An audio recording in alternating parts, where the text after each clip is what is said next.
Well, last week I said 50 years was a very, very long time. And so is 250 episodes.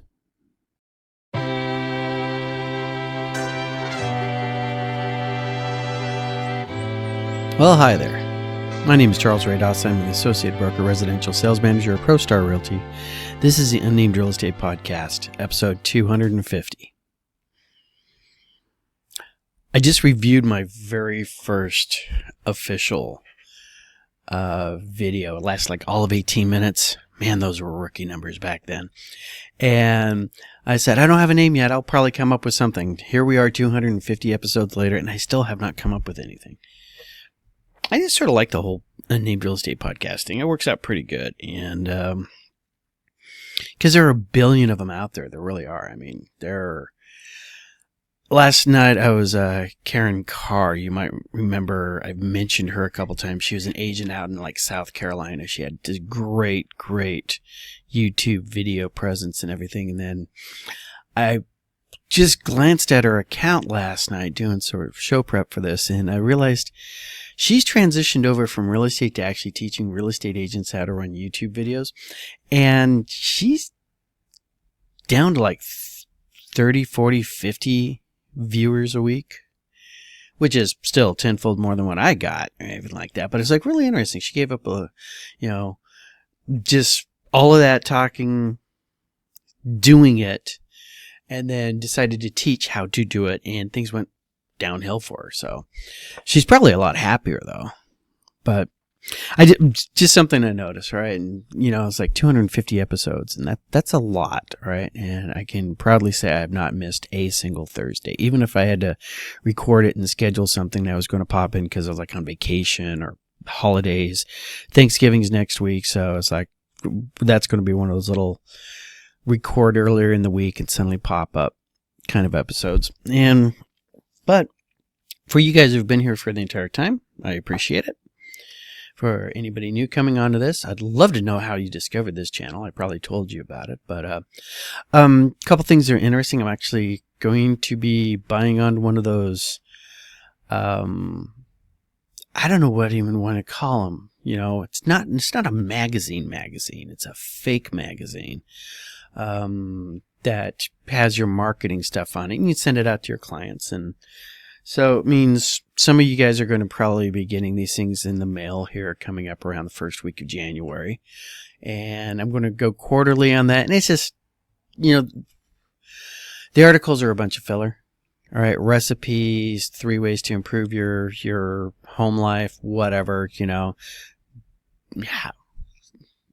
Anyways, but, something to get out there. I need to expose myself to more people, and not in the way that gets me restraining orders.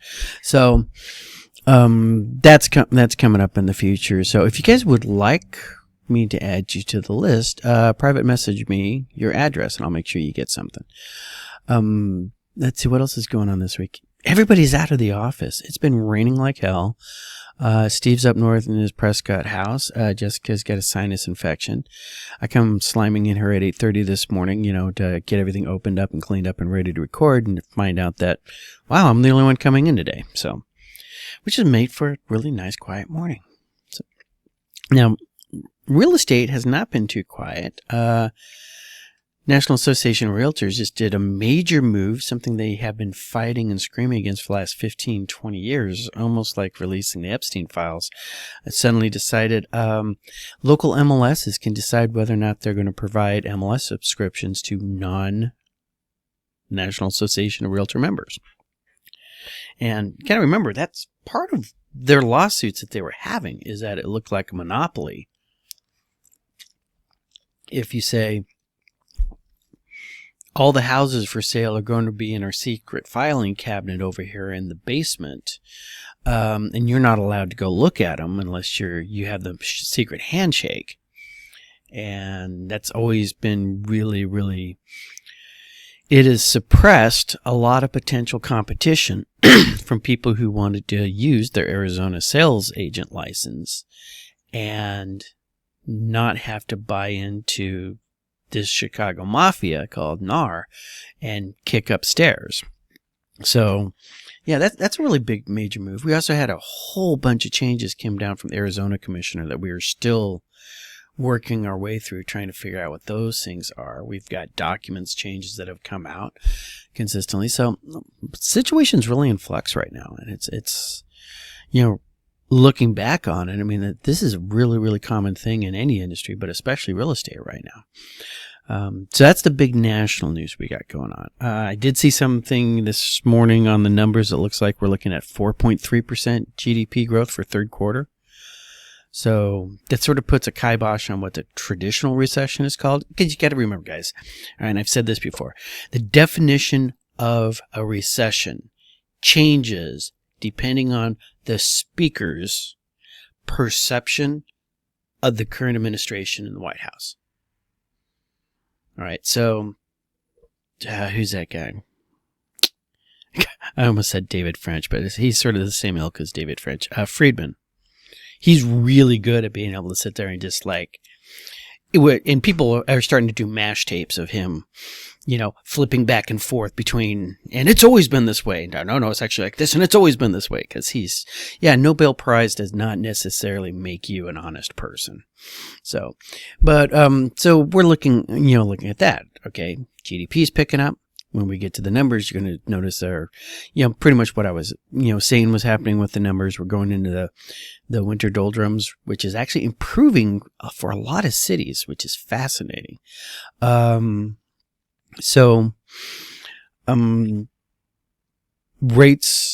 are still the number one driving thing. I find it really interesting that after I did last week's episode about the 50-year loan and why it was a bad idea, the next day everybody had pretty much the same thing. I mean, even non-real estate people were coming out and saying why they thought it was a bad idea. And led the curve by 12 hours on that. And if you had known me when that first thing came, if you had been in the room when I first heard about that, you would have gotten, this is bad and this is why. Okay. And I'm always happy saying, when other people supposedly smarter than me agree with my hot take on something. So yay, Ray. So what else we got going on?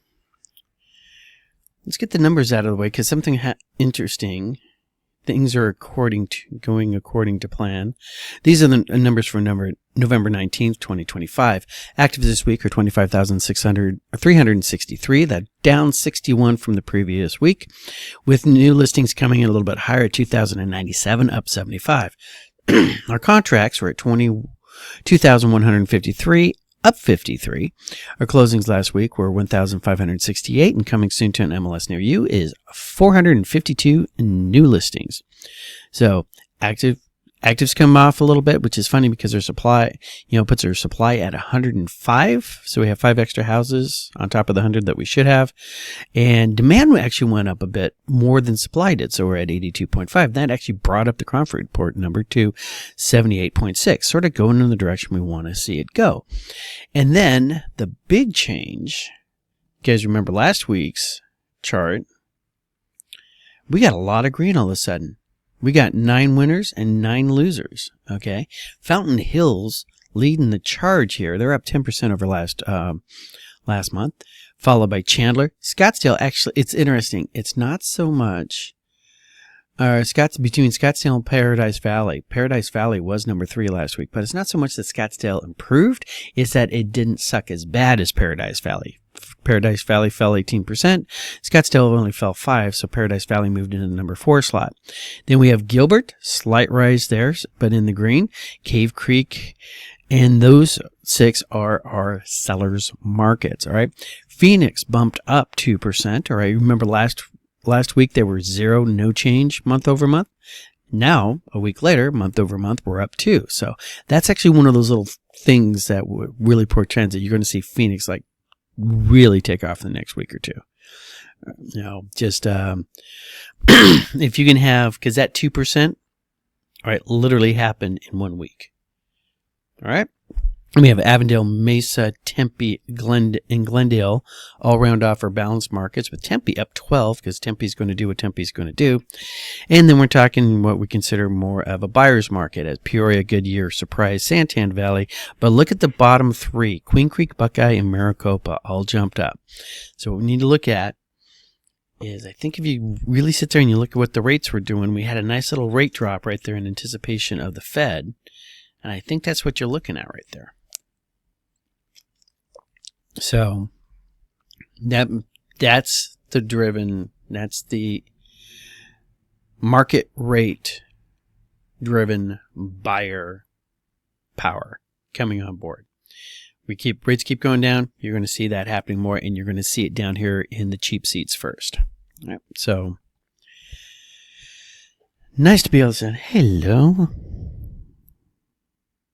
Okay, sorry, just got a text from the neighbor. Me and the neighbor, we both have chickens, but we also have a lot of pigeons living around. And we've been trying our damn best to keep the food out of the pigeons. Our chicken food out of the pigeons, and these pigeons out of our yards. And then the other week he found out that somebody's feeding the pigeons in the back alleyway, and that's what's drawing them all in.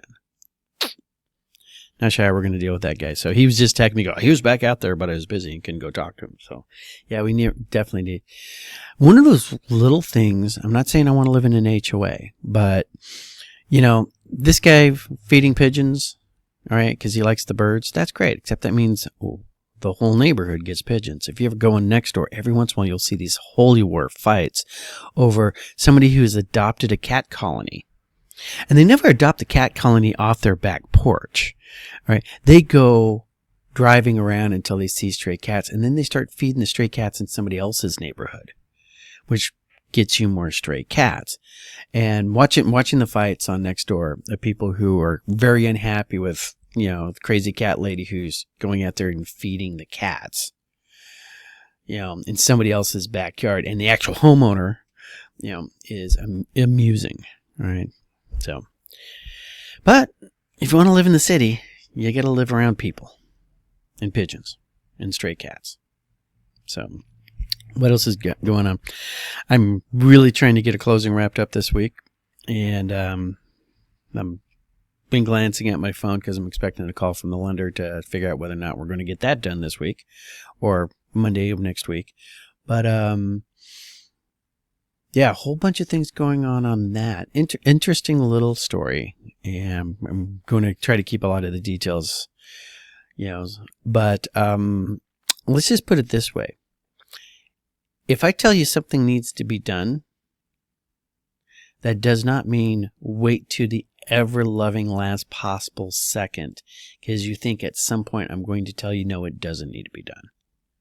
Especially if I told you it really needs to be done. All right, that little decision mode right there has caused a lot of grief for my client, his clients, me, and him, hopefully him, and escrow, and the loan officers, and a termite treatment company, because you never know when it's going to rain for 5 days straight. And so, but it's it just falls down to the things that need to happen in a certain order. Another case in point, I'm having go around with an agent who's just too busy to answer her phone. So I called her 3 times, talked to her office manager, transaction coordinator / son. Oh, she's in a meeting. She's always in a meeting. I don't know if that's her Pilates instructor meeting or whatever the hell, but she's always in a meeting.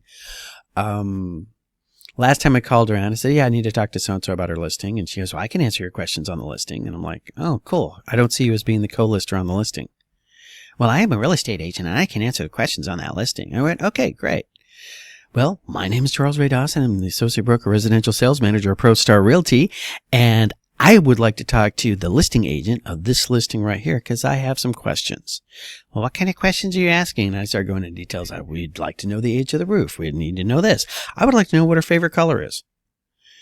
All right, because despite people not wanting to talk to human beings because they're in a meeting, this is still a human-centric business. Our business is talking to people. Yeah. So I didn't say that to her. I just said I want to know what her favorite color was. And when she asked why, I just said, yeah, because I like to get to know somebody I might be, spending the next 30 days on in a transaction and get a judge of their character. I got an email. So that, yes, that is a perfect example of the character that, of course, my buyers just hyper-focused on the house. Oh, we must have this house. We don't care of all the things that are obviously wrong with it. We don't care that we haven't seen in the garage. And we don't care that the roof needs to be replaced and has solar panels on it. And it's probably leaking. And we don't care everything good because we love this house. And so I can almost guarantee you, this is the funniest thing. If the agent on the other side is not going to be a good transaction, that's the house your clients are going to want. All right.